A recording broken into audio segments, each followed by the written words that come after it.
614 Productions brings you the new show, The Kamal Show, where we talk about everything in entertainment from books to movies, superheroes, television shows, anything covered at a con. I'm your host, David, and my guest today is Jacob Smith, my co-host from the Not So Neutral Zone. Yeah, so y'all may know me. Very familiar guy. So Very familiar. First guest needs to be somebody everybody already relates to if they listen to the other show. This show kind of has more followers than the other Facebook page. But so I think the first thing we'll dive into is, who's your favorite superhero? Favorite superhero. I think this needs to be a question that you like to ask. Favorite, and why? And why? Oh, that's a tough one. That one is a tough one. I'm going to go, and I'll be completely honest, I've never picked up a comic book in my life. I got to take that one. I do have Watchmen, but... Okay, before we go any further, who's your favorite member of the Watchmen? Oh, that's got to be Rorschach. Obviously. And he's purely demented, but I love him. Ironically, I would put him in my top 5 favorite superheroes just because of the character. He's just the right mix of crazy. But I'm going to go favorite cinematic universes, the Marvel. And I'm actually going to pick Captain America. And people will go, Captain America's lame. Well, he's not lame. He was a hero before he had... Yeah, he was kind of the guy that, when he was created, he became the symbol because he punched Hitler in the face. He fought the Red Skull. I can follow you on that. Mine is Gambit. Just because I don't know what it was about him from 90s X-Men show. I've got it on DVD. I like watching it, and I don't know if it was how he never gave up in his... And I was kind of ticked off at the way they played the Rogue story. They ignored the core value of what was Rogue with Gambit. What about your favorite villain? Doesn't necessarily have to be somebody featured in a film. Well, like I said, I don't have a whole lot of experience with the books themselves. That's a tough one, because it seems to happen, and maybe in comic books themselves, but it seems TV shows that ones are so one-dimensional. Thanos and so is Killmonger. I like both of them, but I think I've got to go with... You ever watch Agents of S.H.I.E.L.D.? Not much. Okay. I've tried to watch the shows, but I'm behind. I've gotten halfway through but I like Grant Ward.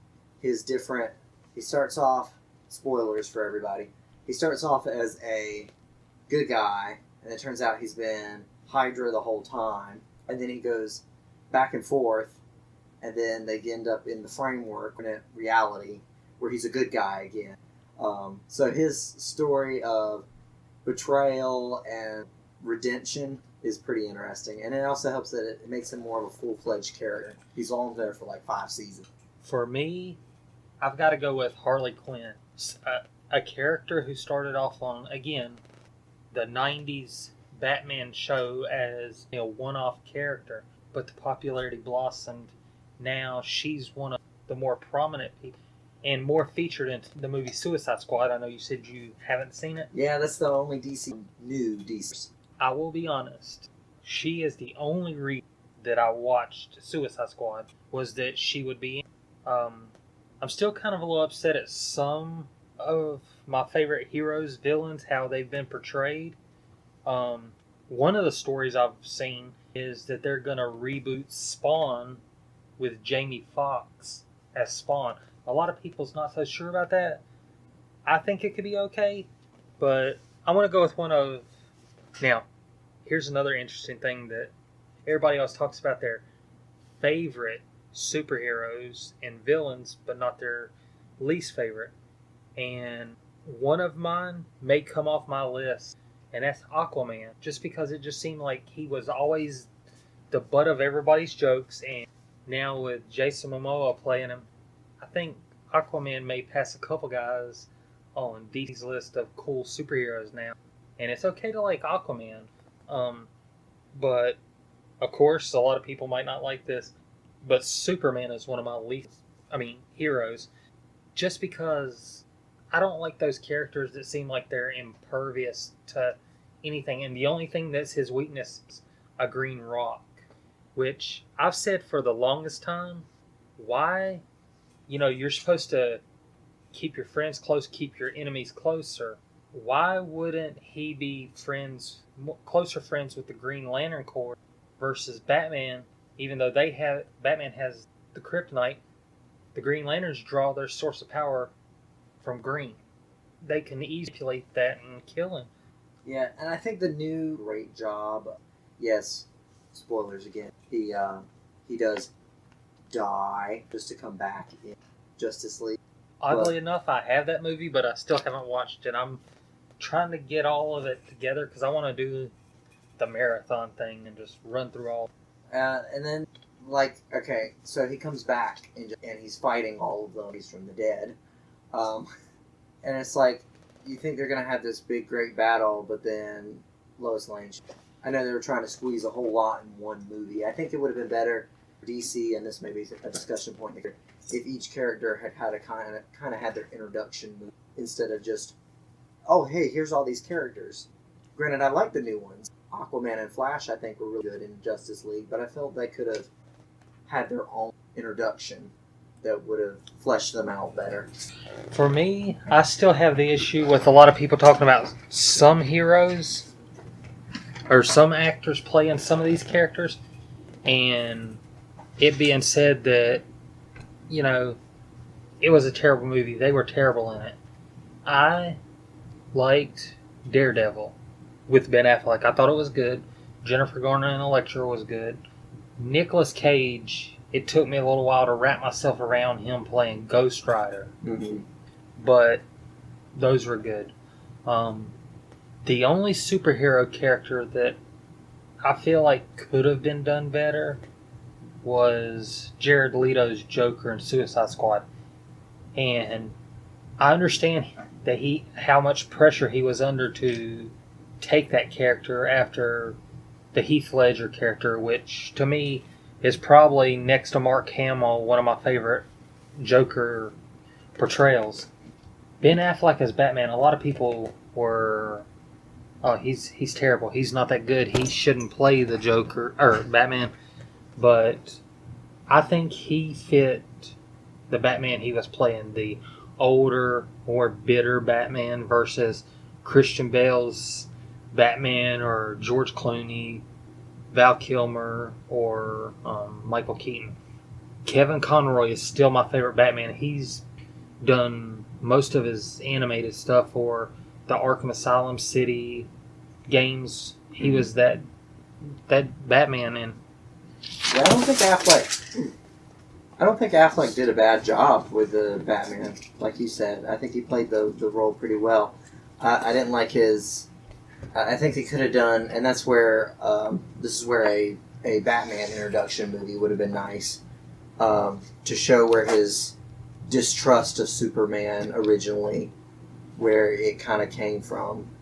Could have had something where he's been betrayed or something. Instead, it's more implied that he's been betrayed, where he doesn't trust Superman. One of the other things that I have made myself do when it comes to all these comic book movies is I'm not gonna say, oh, he's a terrible fit for this role. I'm gonna watch the movie first. And to me, I think sometimes you find that formula where you get a superhero character and an actor who were meant to be. Kind of like Hugh Jackman, great as Wolverine. Robert Downey Jr., awesome as Iron Man. Chris Evans, I was kind of leery about because watching him as Johnny Storm, and I liked him, to play a more serious character like Captain America, and it worked. He's got the Boy Scout look. To me, after seeing him in so many other movies, that one worked. But next to Robert Downey Jr., the best, and you'll probably agree with me on this, the best actor, superhero, or don't call him a hero character, would be Deadpool and Ryan Reynolds. Was an awesome pairing. That was, but I'm not going to agree with you because I think that Professor X in the original X-Men trilogy was the greatest casting. How could you go wrong with Patrick Stewart as Professor X? One, he's already got the shaved head, and Exactly. two, to me, he reminded me so much of the guy who voiced the character on the '90s show. It worked. Deadpool is probably second, but Patrick Stewart as Professor X is legendary. That's why I still think Deadpool's line of which one, McAvoy or Stewart? Your timelines are confusing. Was one of those funny lines. Like I'm concerned about which timeline Deadpool takes place in now. Is it the new one? I think it's the new one. It's got to be the new. It's got to be the new one. Now here's a curious one. When they announced the cast for the dismal reboot of Fantastic Four, I didn't like Miles Teller, or I didn't like the way they did the Thing in the movie. However, when they announced Michael B. Jordan and Kate Mara would play the Invisible Woman and Torch, I thought it was okay pairing. I was more or less interested in how they would portray how Johnny and Sue were brother-sister, and that part I liked, but a lot of people missed an Avengers Age of Ultron reference in that movie when Johnny and Sue's dad says, yeah, she was adopted from Sokovia, which is where Age of Ultron took place. Other than those two, I hated the movie.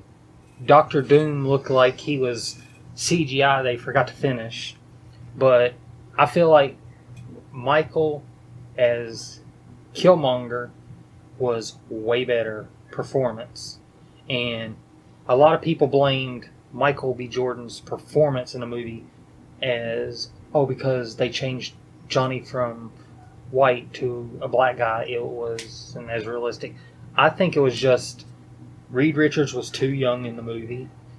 The Thing looked like something out of the Never-Ending Story, as why I didn't like it. But for me, I kind of prefer Michael Chiklis as Ben Grimm's Thing, the way he looked, as the better version. Bring him, Michael B. Jordan as Torch. Let's go with Kate Mara, Sue Storm, and bring. Actually, let's scrap both Mr. Fantastic and go somewhere different. Bring in another guy. You got a better movie. Hopefully, now that Disney has acquired all of the X-Men, Fantastic Four, Deadpool, Daredevil, Elektra stuff, and Punisher back over to them, we get some of those good characters. Now, I'd prefer to see John Bernthal from Walking Dead, who plays Punisher now, play him in a movie. It'd be interesting to see a Fantastic Four film set in the MCU. I'm not sure how they would do it without, unless like the next Avengers film ends up killing off several characters permanently. Don't tell me they're killed off now. Ends up killing some people off permanently and kind of opening it up for some new characters. If that's the case, then you could see a new retelling, kind of how they done with Spider-Man, a retelling of the story where, they acquire alien tech or something, or, get stuff from Stark Industries to tie in to the larger universe.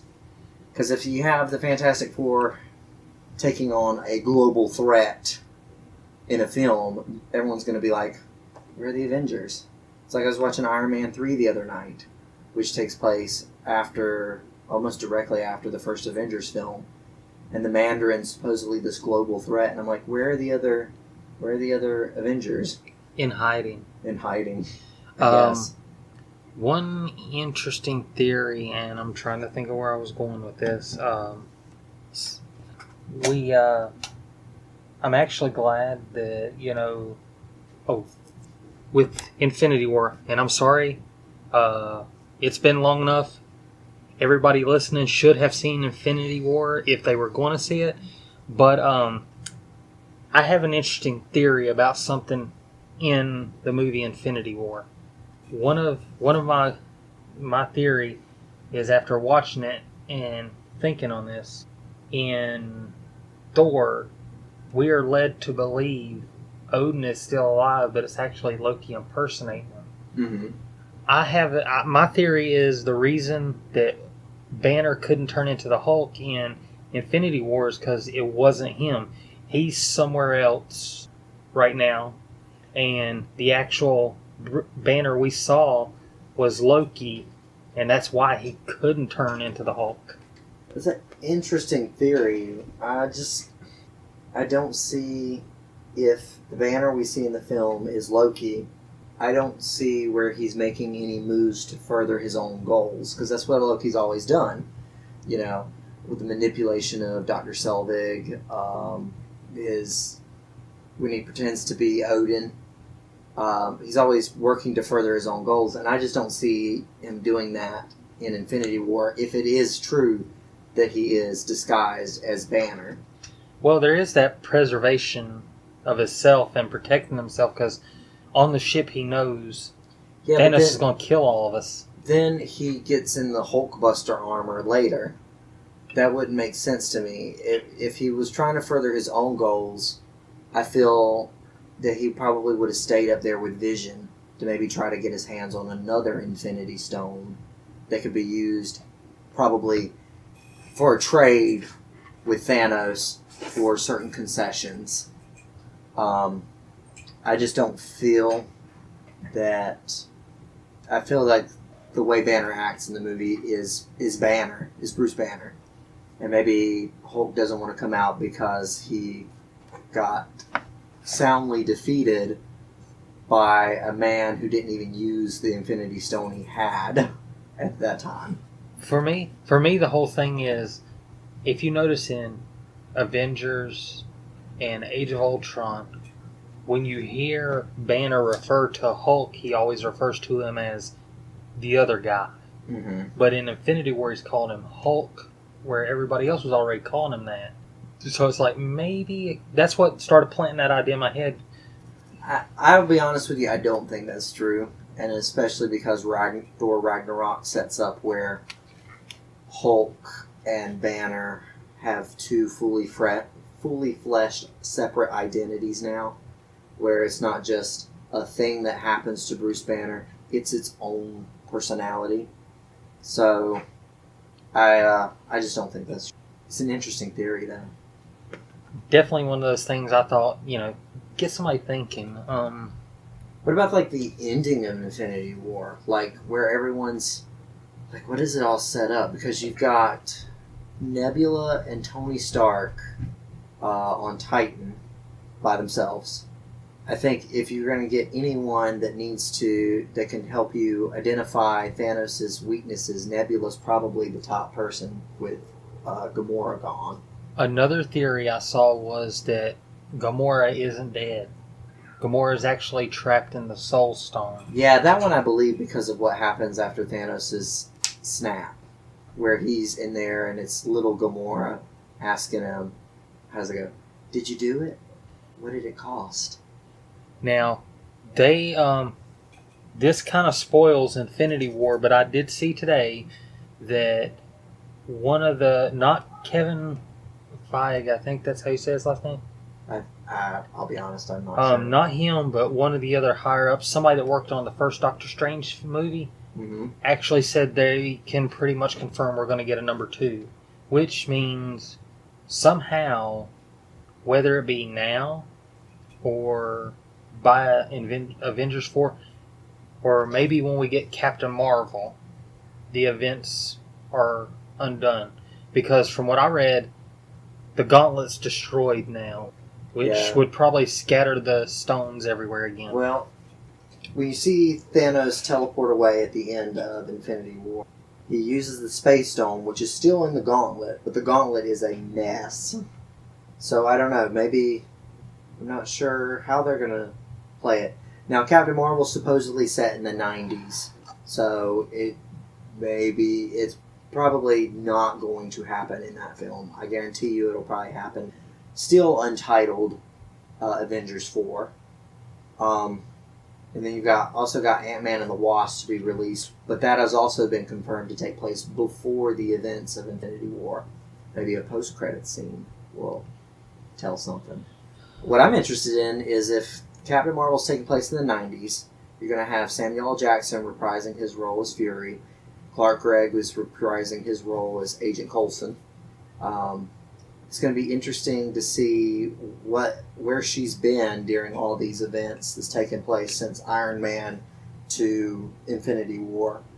Why she hasn't been available to help with these Earth threats. I think that'll be intriguing to see. Maybe it's another Captain America situation where she's, I don't know, frozen or otherwise incapacitated. As one of our movie-going buddies and I refer to it, and when Tony calls him that, maybe she's a capsicle. Playing capsicle. My favorite reference out of Tony Stark's mouth is what he calls Thor in the first film, and gets a callback to in Ragnarok, where he calls him Point Break. You know why he calls him Point Break? It's some film. I don't know much about the film, but the main character of the film is the Patrick surfer dude. Swayze. Yeah, blonde hair. So he's Point Break. I actually like the part where he says, "Doth mother know you weareth her drapes?" That one's always great. Now that's a fun fight too, because it's really the only fight in the whole series where you have two characters go toe to toe that are on different tiers. Because you have Tony Stark, who is very powerful, I'll admit that, but he's not as powerful as Thor, who's like a cosmic being, and yet they go toe to toe. Granted, I think Thor would have beat him very soundly if he was really trying to kill him, but it's really the only time you see that until maybe Infinity War, where you've got Thanos going up again. But in Ragnarok, they kind of set up where Thor and Hulk are on the same level, and then you have Thanos soundly defeat Hulk without even using an Infinity Stone. I'm just hoping that going forward, and a lot of people want to be either Team DC or Team Marvel, but being somebody that likes films in both sides, the one thing you got to look at is, for the longest time, people always said, I don't see a female superhero film like Wonder Woman, Black Widow, Captain Marvel, one of these being able to succeed. And so far, if you look at DC's movie record, their most successful film is a female lead. Yeah. And to me, I think, I cannot remember how to say her name. It's another one of those hard to pronounce. But I think it's Gal Gadot, I believe is how she said on talk shows. But her portrayal of Diana and Wonder Woman was awesome. And as you go through certain superheroes and look at them, I don't think, you kind of look at them and think, okay, this actor was good as the character, but not this character. And we're getting ready to come up on, I don't know how the Disney acquisition is going to work, but the whole merger, how it's going to affect the Dark Phoenix film, which is coming up for Fox and Marvel. And just to be clear, the acquisition is for rights to 20th Century Fox, not like Fox Broadcast Network or Fox News or any of that. It's just for 20th Century Fox. What I actually read was the whole reason they were going after 20th Century Fox, the movie division, wasn't necessarily for the Marvel characters, but so they could get the rights to the Star Wars film, so when Episode 9 comes out and then the DVD release, they can release all 9 of them as one big box set. Now, are you a big Star Wars guy? Pretty big, yeah. I've seen let's see, I've seen the 8, is it 8 now? 8 original trilogy films. The saga. And the saga and the spin-offs. Not been real big on the TV shows, like, what are the canon ones now? Clone Wars and Rebels, I think. Yeah. Had a little bit of the extended universe before they said it was all not canon. did read a few of them books. Now, a lot of people think that Solo did bad because it was a bad film, not realizing it went up against Deadpool 2 and Infinity War. What Star Wars character that, not Darth Vader, because he's had his saga from 1 through 6, but what other main saga character do you think would be the most exciting film to have telling like their backstory? Like a one-shot film? Yeah. Does it necessarily have to be a backstory? Well, it would be like their story before the Phantom Menace, or where they're not really covered major. For me, it's Yoda. I want to know the backstory of Yoda. I would love a film, and this has probably been gone over before, where you've got I'd like a Obi-Wan between Clone Wars and Episode 4. Maybe his adventures in there. Or Boba Fett would be great. A young Jango Fett. That would take place before Phantom Menace. The best period now to do a film is in that span from Return of the Jedi and The Force Awakens. There's a lot of characters they could explore there. Like, how did Boba Fett get out of the Sarlacc pit? Or did he? Which has been a big debate. Obviously, we're not going to get a Leia film during that time frame now. But Luke, his exile, probably not going to get that one. So probably Boba Fett, which is on the shelf now, but a possibility. And I feel like, to me, Yoda, because I want to know about Yoda before we met him in Phantom Menace. Or, even better, let's get the backstory of Palpatine, which there is a book out there. It's not official part of the universe, but it was written after Revenge of the Sith, and it deals with Darth Plagueis, which is his master. The book's awesome. If you haven't read it, you should. It's a really good one, and you kind of get an idea of why Palpatine is the way he is. Yeah, I think something else they could address is like the Old Republic era. I know that they still have the Old Republic online game, and then of course Knights of the Old Republic. But I'd like to see something official out of that, because I'll be honest, you don't get to see a whole lot of Jedi versus Sith. You see a lot of one-on-one battles, but like, what about like a whole war against them, like between the two? I think that would be interesting. One of the old stories from when Yoda was actually around, or I think it actually took place before Yoda possibly, or maybe during Yoda's Padawan days, whenever that was. But it was the Great Sith War. Basically, it's where all the Sith, there were, basically how in the prequel trilogy you have all the Jedi and only 2 Sith. In this time frame, there was a massive amount of Sith, but they fought each other until, I think it was Darth Bane, come up with the Master Apprentice, and it stayed like that. Which brings me to an interesting point from the prequel trilogy, which a lot of people have made a theory. If you remember in Revenge of the Sith, Palpatine's eyes turn that yellowish color. Anakin's turns that yellowish color. There's one character that it's been a fan theory that he was actually the one behind the events of everything that happened in the prequel trilogy. If you look at his eyes, look at Jar Jar's eyes, they are yellow, and that's a fan theory that he plays the clumsy idiot, but he's actually this genius mastermind that orchestrates this whole deal. And if you think about it, it could be kind of plausible because he's from Naboo, Palpatine's from Naboo, and so is Padme, and she's just the innocent pawn that they're using for the Republic checkmate, if you want to call it a chess match. It's interesting you bring up the eye thing. No, I don't think Jar Jar is a Dark Lord of the Sith. You talk about the yellow eyes. So you've got Anakin gets them, Palpatine gets them, Darth Maul has them. Can you think of another person on the dark side of the Force that doesn't get them? Probably Dooku. Count Dooku doesn't. But so you got being that he was trained by Yoda, he's got Yoda and Palpatine, these two kind of polar opposites on both sides. It's kind of plausible that he's learned how to conceal. That's true. He could be advanced enough that he could conceal it. And the other thing that is never addressed in the prequel trilogy is Jedi Master Sifo Dyas orchestrated the clone armies thing.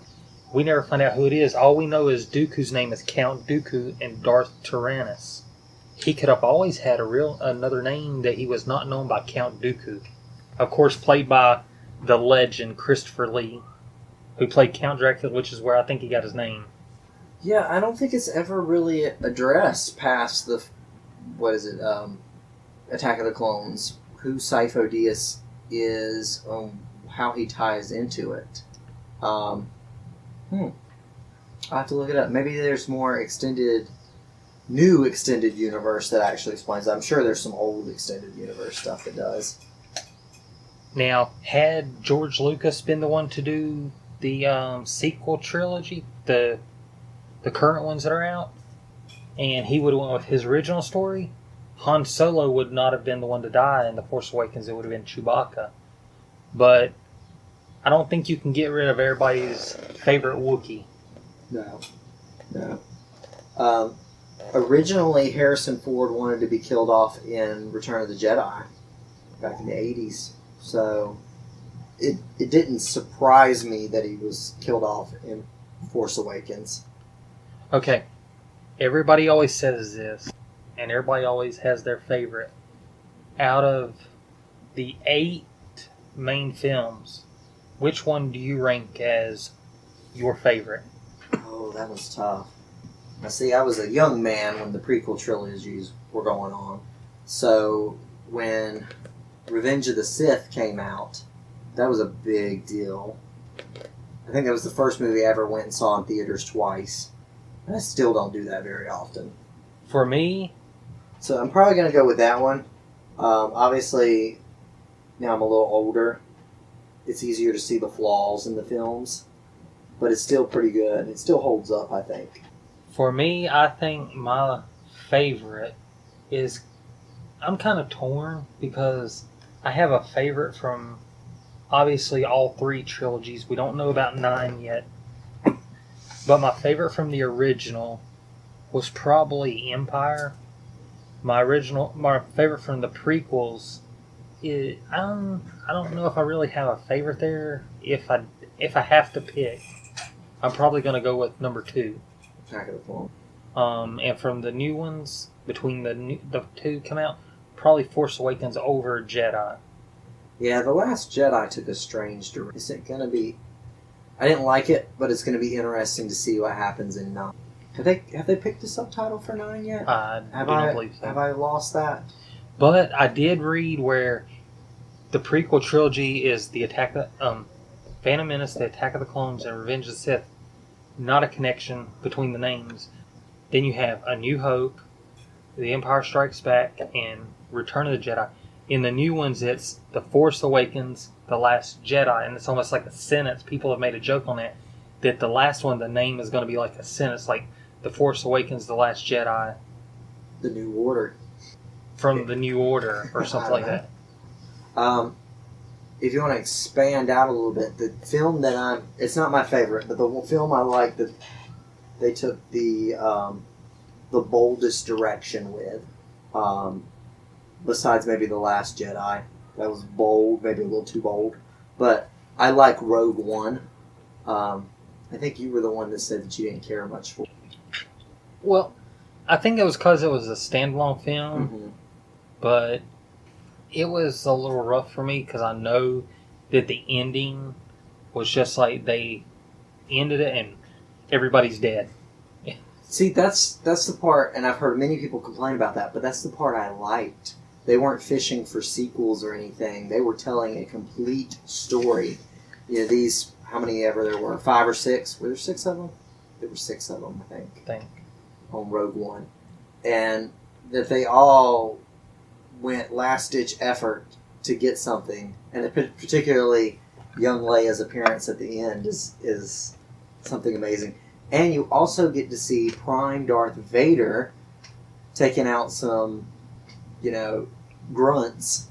That's always cool. You never get to see a whole lot of him going toe-to-toe. He's kind of like the big bad that doesn't get his hands dirty unless he has to. Mm-hmm. And but if he does, the situation's going sideways. Yeah, you typically don't want to be the one to screw up because he is like he's that micromanaging boss. You didn't get the job done. All right, you're dead. Next, you're promoted. I don't want the promotion. Give it to that guy. Give it to that guy. You're promoted anyway. Give it to that guy. It's my first day. Give it to him anyway. But I'm only a captain. You're general now. So, that's what I liked about Rogue One.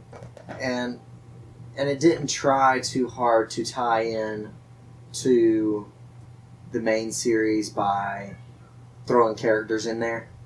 You have Mon Mothma makes an appearance. And then, of course, Leia at the end. But they're not integral parts of the plot. So that's what I liked. Okay, real quick here at the end. You are at the helm of a Star Wars film. Your own Star Wars film. Or, for that matter, your own superhero film from Marvel or DC.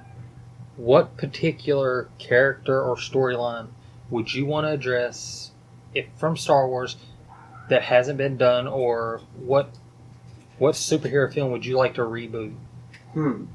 A Star Wars storyline that really hasn't been touched. Or it can be a superhero that hasn't been introduced on for Marvel or DC that you would want to put out there. Well, I'm not going to really touch that one because I don't know many past the movies. But I think I'd probably go with like the Old Republic in Star Wars because I would think that would give them a blank canvas to work on with new characters and destinations, and they wouldn't have to, try to shoehorn characters in. They could just focus on making a good film. We got time for me to ask you the same question, or? Well, it's about at the end time. Mine, I really have no input other than doing an X-Men origin story for Gambit. Just because I'd love to get his backstory out there. But everybody, I'm gonna say thanks to Jacob for being the first guest on the show, and just check it out at YouTube 614 Productions, and we'll see you next time.